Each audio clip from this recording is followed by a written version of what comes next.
नमस्कार, मी Saurabh Naik. Sensible media प्रोडक्शनच्या बुकमीच्या भागात तुम्हा सगळ्यांचं मनपूर्वक स्वागत. रसिक हो, आपल्या सगळ्यांनाच खजिना, त्याचा शोध या सगळ्याबद्दल भारी आकर्षण असतं.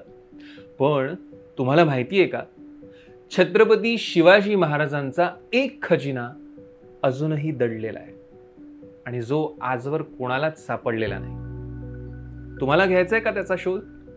चला तर मग जाणून घेऊया मुरलीधर खैरनार लिखित शोध हे पुस्तक नेमकं कसं आहे. छत्रपती शिवाजी महाराजांनी सुरतेवर केलेली चढाई ही सर्वश्रुत आहे.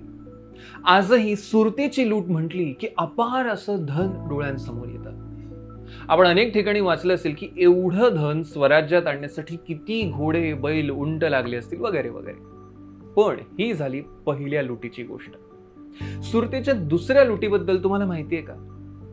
सुरतेच्या दुसऱ्या लुटीबद्दल पहिल्या लुटीपेक्षा कमी बोललं गेलंय आणि त्यामागे अनेक कारण आहेत.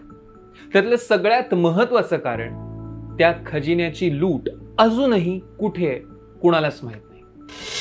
त्याचं झालं असं, महाराजांनी जेव्हा दुसऱ्यांदा सुरत लुटली तेव्हा त्यांच्या हाती धन लागलं होतं जवळपास 25 लाख कोटी रुपयांचं. 25 लाख कोटी तेव्हाचे. जरा विचार करा, म्हणजे किती अपार धन, किती संपत्ती, करोडो अब्जोंचा खजिना. पण हे धन आपल्या स्वराज्यापर्यंत पोहोचूच शकलं नाही. हे धन स्वराज्यात आणताना मुघल त्यावर डल्ला मारणार होते आणि म्हणूनच शिवरायांचे शूर मावळे गोंदाजी नारो यांनी हे धन त्यांच्या हाती लागू नये म्हणून लपवून ठेवलं आणि गपचूप एक पत्र महाराजांना लिहिलं. पण काही कारणांनी ते पत्र सुद्धा महाराजांच्या हाती लागलं नाही आणि अजूनही तो खजिना कुठे आहे याचा अंदाजच लागत नाही. या खजिन्याचा शोध हे पुस्तक घेतं आणि त्यासाठी आबाजी आणि त्यांची टीम या खास मिशनवर आहे. दुसरीकडे केतकी आणि शौनक सारखी हुशार आणि स्मार्ट टीम आपापल्या मार्गाने याचा शोध घेते. नकाशाचे 2 भाग दोघांकडे आहेत आणि तो मिळवताना दोघांचा खटाटोप या सगळ्या गोष्टी या पुस्तकात आलेल्या आहेत. या पुस्तकाचा शेवट मात्र इंटरेस्टिंग आहे. तुम्हाला खजिना कुठे हे जाणून घ्यायचं असेल तर हे पुस्तक वाचावंच लागेल. खरं तर पुस्तक डिटेल्ड झालंय, त्यामुळे त्यांनी दिलेले रेफरन्सेस पाहता खरंच मनाला पटायला लागतं की खजिना इथेच कुठेतरी असला पाहिजे. पुस्तकाला प्रचंड असा वेग आहे, म्हणजे पटापट वाचून होत आहे पुस्तक. हे पुस्तक लॉजिकली लिहिल्यानं जशा घटना समोर येत जातात तसं त्याचं स्पष्टीकरण दिलं जातं.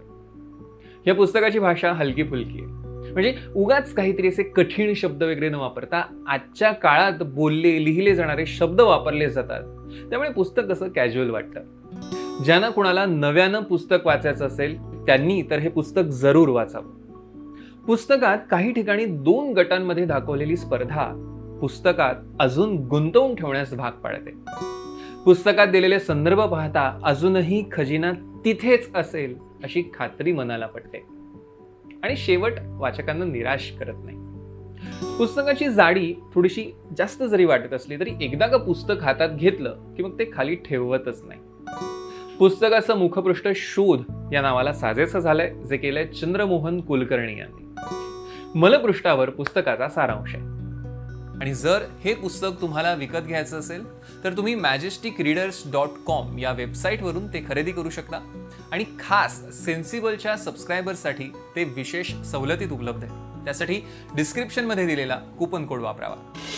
शिवकालीन संदर्भ असलेलं आणि खजिन्याचा शोध घेणारं अस्सल मराठी थ्रिलर पुस्तक शोधत असाल तर शोध हे पुस्तक तुमचा शोध संपवण्याची जबाबदारी घेईल. बुकमी या पुस्तकाला देत आहेत 5 पैकी 4 स्टार्स. पुन्हा भेटू नव्या बुक रिव्ह्यू सह. तोवर पाहत रहा आणि सबस्क्राईब करा सेन्सिबल मीडिया प्रोडक्शन.